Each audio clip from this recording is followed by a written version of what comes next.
Okay, this is my diamond dust. It crashed straight into the ground. The ground was soft. I'd had a midair that took away my left elevon trailing edge, and when it crashed into the ground straight in, it crushed the rib that was right here, and also crushed this rib's missing. This one was broke right there, and to make sure the repair was going to be viable, the first thing I did was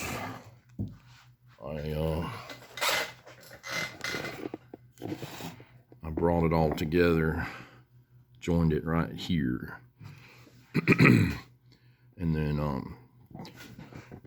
pardon me. The motor mount is 2 pieces of 1/8 light ply, and one of the pieces goes through that rib and juts out right there. You can see it. This little tab right here. Well, that tab does nothing out there, so what I wanted to do is put a doubler over this. And so I took a sanding disc on a Dremel and I made this flat right here. I took the tab away, and then I simply held a piece of plywood up there, and my wife traced over it to get this. And I put a couple of lightning holes in it. This is 1/16 ply, and it's simply going to go right there and be epoxied in, and that will make sure this joint right here is strong enough.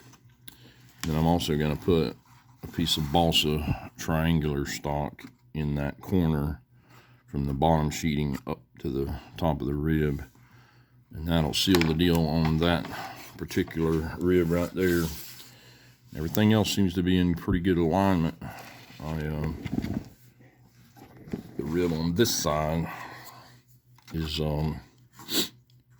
still missing, so it's gonna go back in its place and get glued there, and then I'll, again, just like the other side, grind that tab off and make one of these, except this time it'll extend back some to take care of the cracking that took place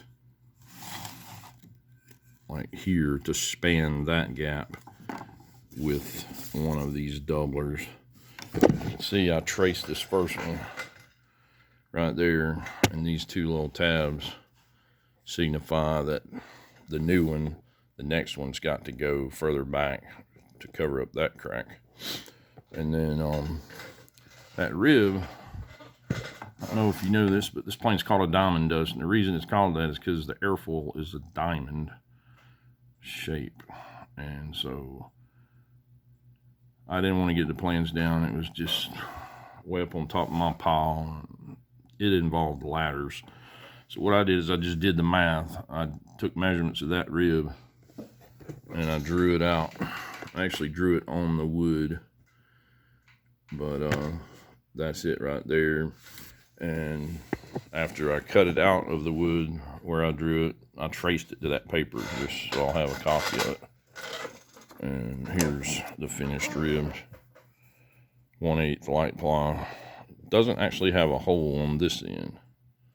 That just tells you where the spar, or the spar is supposed to land.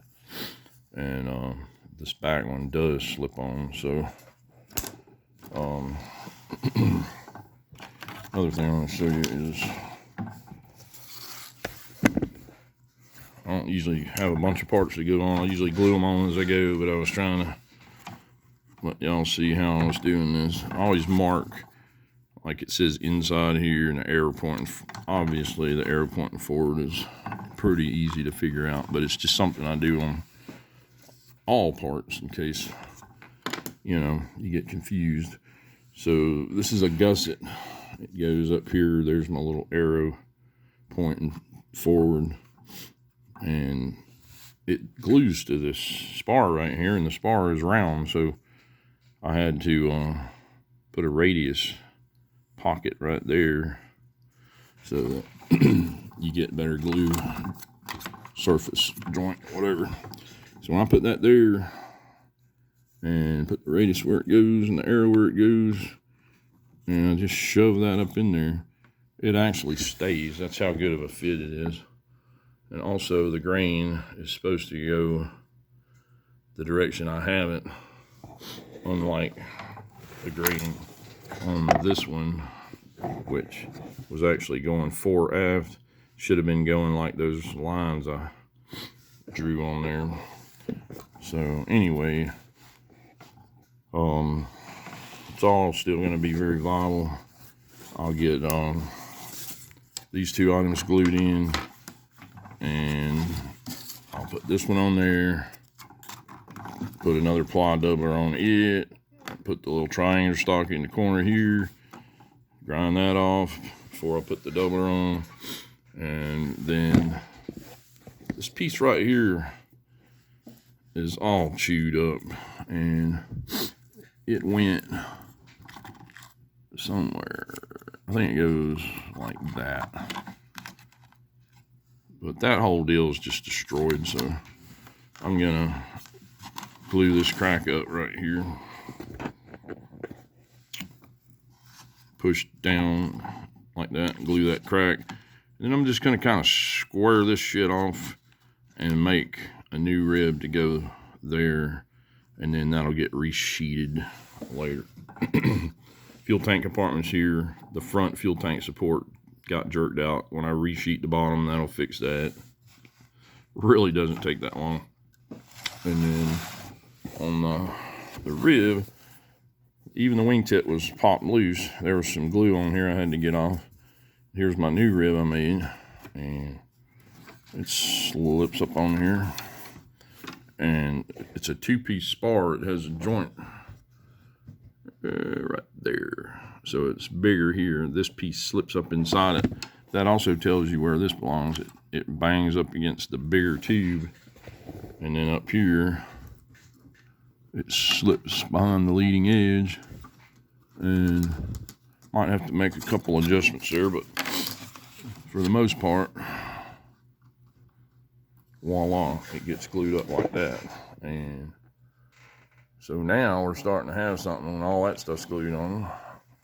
Now later it gets a cap strip on it, and then that piece over there is going to be the trailing edge. I think you laminate two of those together, and then you put a 45-degree chamfer for the trailing edge of the wing, and then the aileron is just square on the front on this particular bird, as you can see. And it sort of gets a cap strip too. And my rudder got chewed up in the midair. I'll cut that back and splice a new piece in. But mainly I want to make sure the trailing edge, when it butts up here, I'm going to cut through the sheeting and put a piece of carbon fiber bar in there and make sure that's all good. And then I got to make a new elevon. So all very much fixable, and that's all I got. See ya.